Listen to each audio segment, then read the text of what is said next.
नमस्कार दोस्तों। आज बात करेंगे यूनिफॉर्म सिविल कोड की, जिसको लेकर पूरे देश में हंगामा मचा हुआ है। प्रधानमंत्री नरेंद्र मोदी के इस पर बयान देने के बाद और लॉ कमीशन के इस पर कमेंट मांगने के बाद पूरे देश में राजनीतिक दलों से लेकर धार्मिक संस्थाओं और बहुत सारे लोग इस पर लगातार बात कर रहे हैं। लेकिन एक बड़ी बात है कि इस बार जो मुस्लिम तबका था उसकी रणनीति में कुछ बदलाव देखने को मिल रहा है। जहां सीएए और एनआरसी को लेकर मुस्लिम समुदाय सड़कों पर उतरा था, नक्सल, अर्बन नक्सल्स और बाकी लेफ्टिस्टों की मदद से, लेकिन इस बार वो सड़कों पर उतरने से गुरेज कर रहा है। बल्कि उनके जो दारुल उल्म देवबंद के अरशद मदनी साहब ने तो ये तक कहा है कि मुस्लिमों को सड़क पर नहीं उतरना चाहिए, बल्कि उनको लॉ कमीशन के सामने अपनी बात रखनी चाहिए। दूसरी तरफ जो all India Muslim personal law board है, वो भी लॉ कमीशन से इस मामले पर 6 महीने का एक्सटेंशन मांग रहा है। अगर 6 महीने ये एक्सटेंड हो जाता है तो चुनाव के बाद तक ये मामला टल जाएगा और जो इस मामले को लेकर बीजेपी जनता के बीच में जाना चाहती है वो शायद उसमें पिछड़ जाएगी। लिहाजा मुस्लिम जो रणनीतिकार हैं उनकी रणनीति इस मामले को टालने की या फिर इसको साइलेंटली करने की है, इस पर बहुत ज़्यादा शोर मचाने की नहीं है। क्योंकि मेरी समझ से जो मुस्लिम नहीं चाहते कि इस मामले पर बहुत ज़्यादा शोर उनकी तरफ से मचे या उनकी तरफ से बहुत हल्ला मचे, वो सड़कों पर आए। अगर मुस्लिम इस मामले को लेकर बहुत एग्रेसिव होता है तो इससे जो हिंदू है वो भी यूनाइट होगा और ये कहीं ना कहीं बीजेपी के पक्ष में जाएगा। लिहाजा मुस्लिम इस मामले को लेकर साइलेंटली वर्क करना चाहते हैं, बहुत ज़्यादा शोर नहीं मचाना चाहते, कानूनी तौर पर अपनी लड़ाई लड़ना चाहते हैं। सड़कों पर या पॉलिटिकल जो लड़ाई है वो फ़िलहाल नहीं करते दिखना चाहते। करना तो चाहते हैं लेकिन दिखना नहीं चाहते, क्योंकि इससे राजनीतिक तौर पर, वोटों के तौर पर उनको नुकसान होगा। वो जो अपने लोगों को पॉलिटिकल तौर पर आगे बढ़ाना चाहते हैं, चाहे वो कांग्रेस हो या दूसरी पार्टियां हो, उसमें शायद वो सफल ना हो। इसलिए ये रणनीतिक बदलाव मुस्लिम स्ट्रैटेजिस्ट जो है उनमें लग रहा है। दूसरी बड़ी बात यह है कि ये यूसीसी को लेकर सबसे ज़्यादा परेशान कौन है। अगर इस बात को देखा जाए तो सबसे ज़्यादा परेशान वो पार्टियां हैं जो कि या तो अल्पसंख्यकों के वोटों पर निर्भर है या फिर ऐसी संस्थान जो कि धार्मिक फेथ के नाम पर अपना कारोबार चलाते रहे हों। चाहे वो कोई बड़ा धार्मिक संस्थान हो या स्कूल हो या ट्रस्ट हो या कुछ भी हो, वो लोग काफ़ी परेशान हैं। क्योंकि उन्हें लगता है कि अगर ये यूसीसी आ जाएगा तो उनका जो कारोबार है या उनका धार्मिक नाम पे जो भी चल रहा है उसको शायद नुकसान पहुँचे। इसीलिए all India personal law board, Darul Uloom, Shiromani Akali Dal और जो दूसरे ऐसे लोग हैं जो धार्मिक आधार पर या AIAM जो धार्मिक आधार पर वोट बैंक जिनका आता है या धार्मिक आधार पर जो अपना कारोबार चलाते हैं, वो काफ़ी परेशान हैं।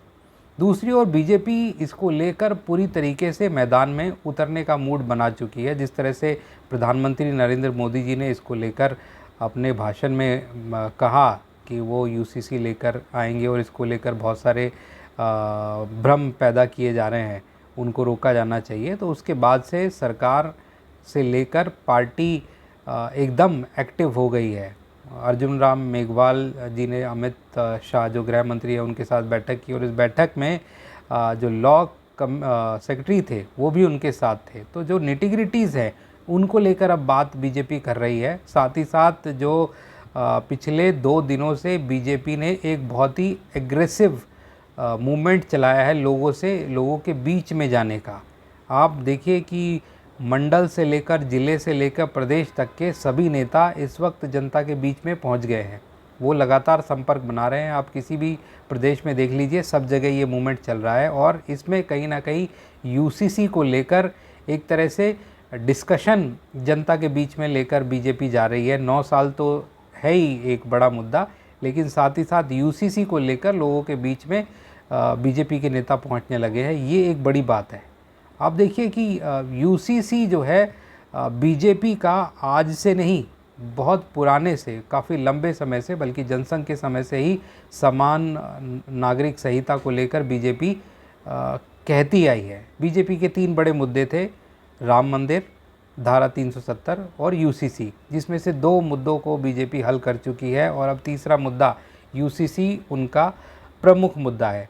जबकि दूसरी पार्टियों को अगर देखें, ख़ास तौर पर कांग्रेस को, जिसने 1950 के बाद से गरीबी को लेकर बार बार कहा है कि वो गरीबी हटाएंगे। इंदिरा गांधी ने तो बड़ा नारा भी दिया था कि गरीबी हटाओ, लेकिन वो अपने इस जो चुनावी उनका सबसे बड़ा हथियार था, उसको आज तक अपने, जब तक उन्होंने राज किया इस देश के ऊपर, सत्ता चलाई, तब तक वो इसको हल नहीं कर पाए।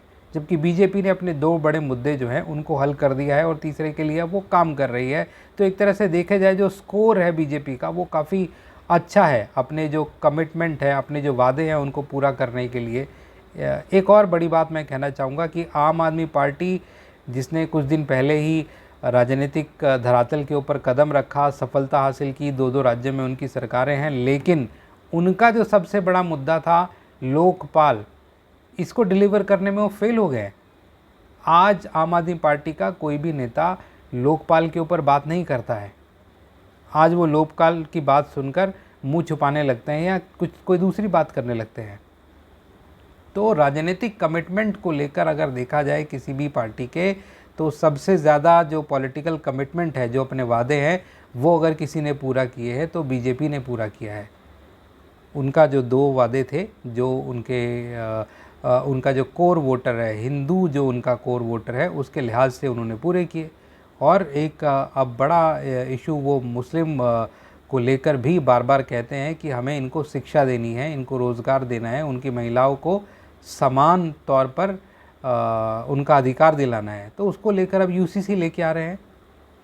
देखिए, चुनावों में तो ये बड़ा मुद्दा होगा ही। राम मंदिर जो था वो एक बड़ा फैक्टर था जो अभी तक चला। अब राम मंदिर का उद्घाटन हो जाएगा, लेकिन चुनावों में अब राम मंदिर एक बहुत बड़ा मुद्दा नहीं रह जाएगा, क्योंकि वो पूरा हो चुका है। लिहाजा अब ऐसी चीज़ पर बात करनी होगी बीजेपी को भी जो जनता को, जिसको लगे कि ये इस बार अगर हम इनको वोट देते हैं तो ये बड़ा काम बीजेपी कर देगी। यूसीसी एक ऐसा मुद्दा है। और आप देखिए कि जब से यूसीसी की बात हुई है, तब से जो राष्ट्रीय स्वयंसेवक संघ जो है, उसके लगभग सभी संगठन अचानक से बहुत ज़्यादा एक्टिव हो गए हैं। तो ये एक कोर मुद्दा है जिसको लेकर सभी संगठन एक्टिव हो गए हैं, उनके सारे कार्यकर्ता, नेता सब एक्टिव हो गए हैं, बीजेपी में भी लोग एक्टिव हो गए हैं।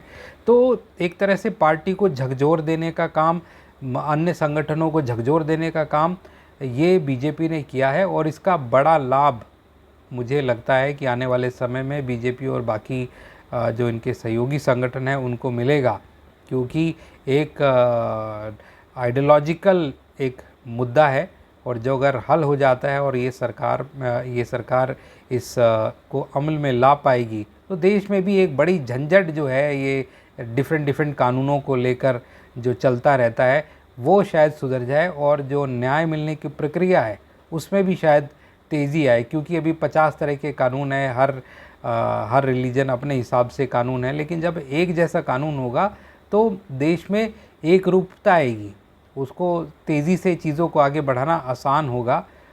इसी लिहाज से यही बात खुद प्रधानमंत्री नरेंद्र मोदी जी ने भी अपने भाषण में कही है।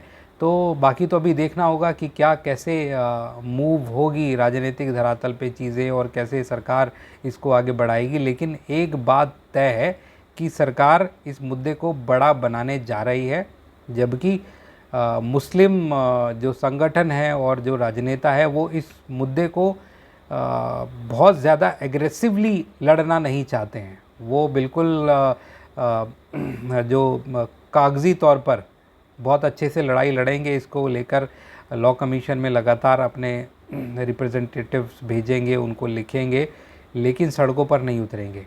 और आज तक के इतिहास में जो सबसे ज़्यादा सड़कों पर उतरने का काम अगर किसी एक जाति ने किया है, एक धर्म ने किया है, एक धर्म के लोगों ने किया है धार्मिक आधार पर, तो वो मुस्लिम ही उसमें सबसे आगे रहे हैं। चाहे कितने भी आंदोलन हुए हो धर्म के नाम पर, वो काफ़ी आगे रहते हैं और काफ़ी एग्रेसिवली रहते हैं। लेकिन इस बार पीछे है, ये एक बड़ा चौंकाने वाली बात है। देखिए अभी इसमें आगे क्या होता है, इसमें आगे भी मैं आपको अपडेट करता रहूँगा। तब तक के लिए नमस्कार।